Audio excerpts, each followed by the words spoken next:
Mõeldamatu on just juhtunud Iraanis. Selle asemel, et rääkida nagu mängujuhtija, hakkas Teheran käituma nagu keegi, kes püüab aega võita. Esmaspäeval 2026. aasta 4. mail sai kriis uue tähenduse, sest kõrge Iraani parlamendi liige tunnistas riigitelevisioonis, et relvarahu kasutati jõudude taastamiseks ja relvade täiendamiseks. See polnud ametlik alistumine, kuid see oli karm ülestunnistus.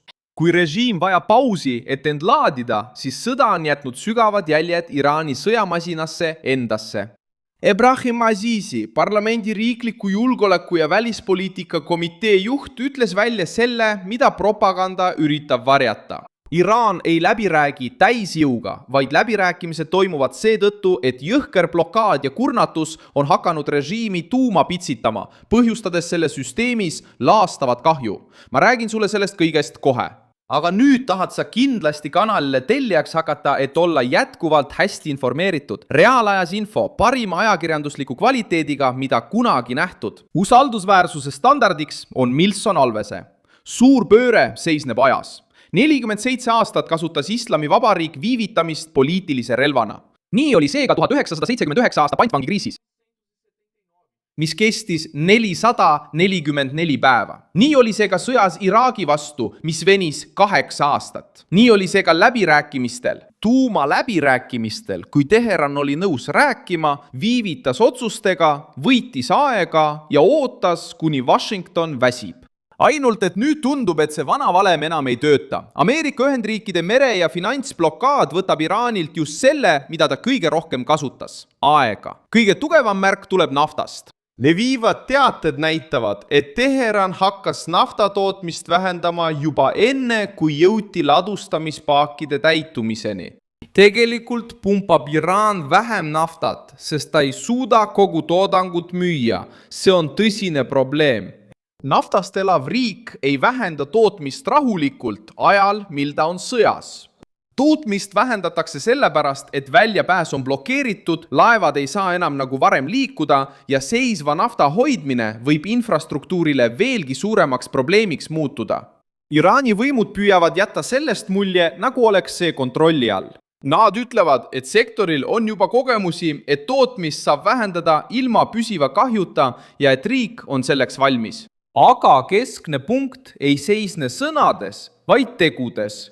Kui Iraan tunneks end tõesti kindlalt, jätkaks ta müümist, eksportimist ja oma välisvõrgu varustamist. Seetõttu on Ameerika Ühendriikidele saadetud rahuplaan nii kaalukas. Iraani meedia ja rahvusvaheliste väljaannete andmetel koosneb ettepanek 3 etapist. Esimene etapp avaks järk-järgult Hormuzi väina ja nõuaks ameeriklaste blokaadi lõpetamist Iraani sadamatele. Teine etapp käsitleks tuumaprogrammi, võimaldades piiratud ulatuses uraani rikastamist 3,6 nii pärast piirangute perioodi. 3. etapp räägiks strateegilisest dialoogist Araabia naabritega ja Lähis-Ida julgeolekusüsteemist. Paberil püüab Teheran seda esitleda diplomaatilise algatusena. Tegelikkuses näitab see taotlus survet. Iraan tahab, et blokaad lõpetataks vähem kui 30 päeva jooksul, sest teab, et tema majandus ei suuda seda survet kaua taluda. Tahab sadamate taasavamist, sest peab naftat müüma. Tahab külmutatud vahendite vabastamist, sest peab maksma oma sisemiste struktuuride eest. Tahab mitteründamise garantiid, sest kardab uusi rünnakuid sõjalistele, tuuma- ja logistikaobjektidele. See, kes palub kiiret leevendust, ei dikteeri sõjatempot. Ta üritab ellu jääda vastase poolt kehtestatud tempos. Ameerika poolelt muutus sõnum karmiks. Rahandussekretär ütles, et majandussurve režiimi vastu ei ole enam maraton, vaid on muutunud lõpuspurdiks. Ta ütles, et Washington lämmatab Islami Vabariiki, et Islami Vabariigi revolutsioonilise kaardiväega seotud raha jälgitakse ning et Ameerika Ühendriikide merevägi blokeerib Iraaniga seotud laevade läbipääsu. Eesmärk on selge, katkestada rahavood, katkestada kaubandus ja takistada Teheranil sõdurite, rakettide, droonide ja piirkondlike liitlaste rahastamist. See punkt mõjutab otseselt revolutsioonilist kaardiväge. Aastakümnete jooksul on organisatsioon üles ehitanud ettevõtete, kontode, vahendajate ja paralleelsete marsruutide võrgustiku, et sanktsioonidest mööda hiilida.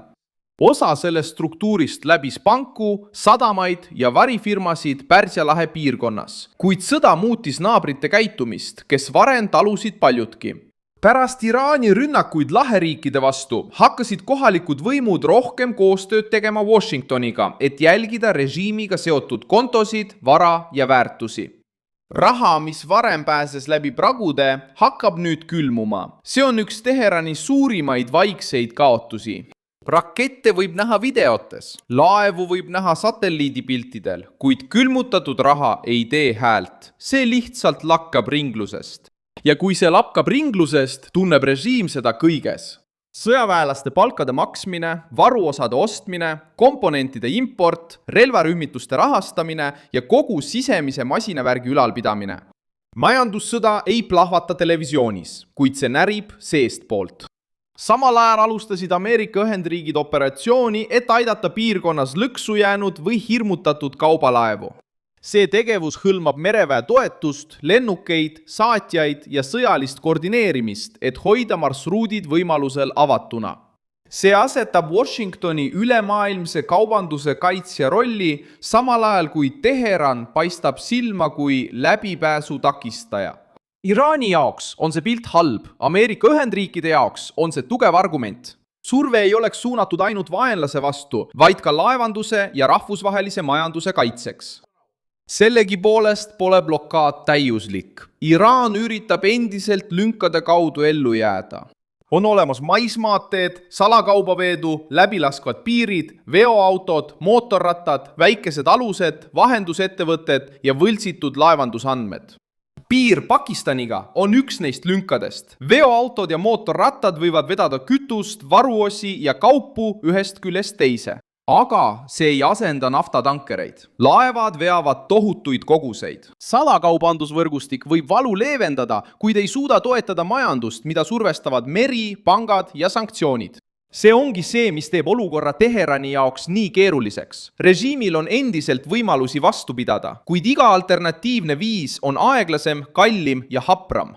Varem eksportis Iraan suurte mereteede kaudu, varjas osa oma tegevusest ja kasutas vahendajaid. Nüüd peab ta looma palju väikseid kanaleid, et proovida korvata liiga suurt kaotust. See on nagu proovida tulekahju kustutada ämbritega, kui peatoru on läbi lõigatud. Tuumaettepanek näitab samuti, kui suur see vaidlus on. Iraan on nõus rääkima uraani rikastamise ajutisest piirangust, kuid keeldub oma tuumataristut lahti võtma. See tähendab, et Teheran soovib pausi, mitte täielikku alistumist. Ta tahab aega hingata, ümber korraldada ja võib-olla hiljem uuesti üles ehitada. Washington omakorda ei taha korrata viga, kus nõustutakse kokkuleppega, mis lükkab probleemi vaid mõne aasta võrra edasi. Trump on juba andnud märku, et ta ei taha praegu lahkuda, et peaks 2 või 5 aasta pärast tagasi tulema. Ameerika nõudmine on takistada Iraanil kasutada diplomaatiat strateegilise pausina. Trumpi sõnavõtt Iraani plaani kohta rõhutab seda seisukohta. Ta ütles, et kaalub ettepanekut, kuid andis mõista, et ei kavatse nõustuda millegi nõrgaga.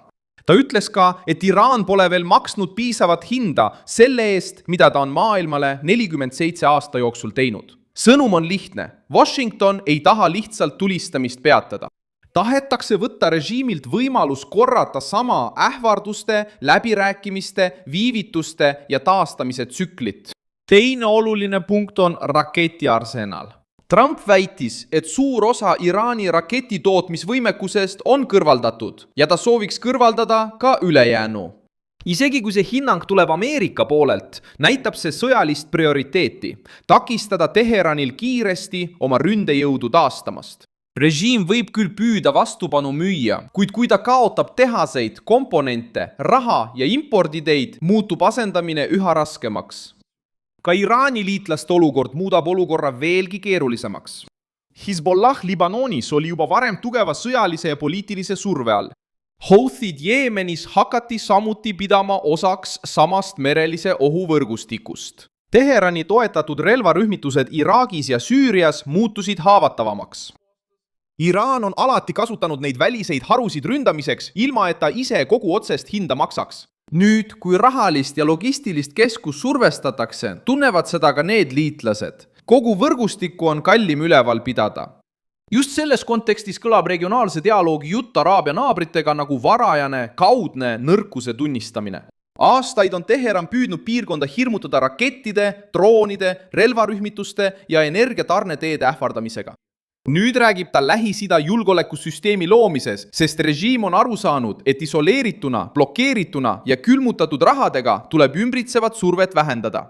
Rääkimisviis on muutunud, sest reaalsus on muutunud. Ajalugu aitab seda hetke seletada. Naftatankerite sõja ajal 1980-ndatel muutus ka Pärsia laht laevadele ja sõjalistele eskortidele suunatud rünnakute ning energiaturupingete areeniks. Iraan õppis, et mereteede ähvardamine tekitas maailmas hirmu, kuid see oli teine aeg. Järelevalve oli väiksem, sanktsioonid olid vähem digitaalsed, finantsjälgimine oli vähem integreeritud ja kaubandusahelad olid aeglasemad. Täna saab laeva jälgida satelliidi abil. Varifirma võib paljastada pangandus- ja digitaalandmete kaudu.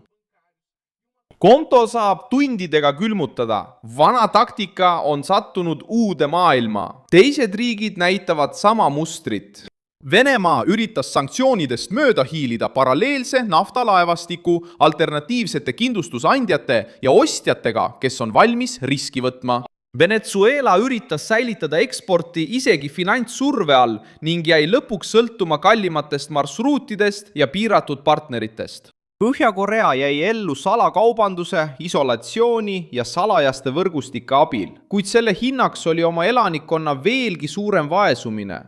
Iraan püüab osa sellest käsiraamatust kopeerida, kuid seisab silmitsi veelgi suurema probleemiga. See sõltub nähtavast, strateegilisest mereteest, mida ümbritseb maailma suurim merevägi. Seetõttu ei seisne kõige tugevam punkt ametlikus lauses, mis ütleb, et me kaotasime. See peitub režiimi käitumises. Teheran palub 30 päeva, sest vajab kiiret leevendust. Ta vähendab nafta tootmist, sest ei suuda seda enam nagu varem eksportida. Ta räägib kokkuleppest, sest blokaad hakkab tunda andma. Ta pöördub Araabia naabrite poole, sest on kaotanud piirkondlikku mõju. Ta kasutab salajasi marsruute, sest peamine tee on surve all. Ja ta püüab säilitada oma tuumataristut, sest tahab ikka veel jätta endale tulevikuks üks trump varuks. Sõda pole veel lõppenud ja Iraan võib veel proovida vastu seista, kuid pööre on juba nähtav. Režiim, mis veetis aastakümneid oodates teiste väsimist, näib nüüd avastavat, et võib ise ka väsida. Mina olen Milson Alves, rahvusvaheliste suhete asjatundja ja minu eesmärk on hoida sind iga päev tõega kursis. Uudiste lingid on videokirjelduses. Pane sellele videole like, telli kanal ja vaata lõpus kommentaare, et olla veelgi paremini seotud Milson Alvese kogukonnaga.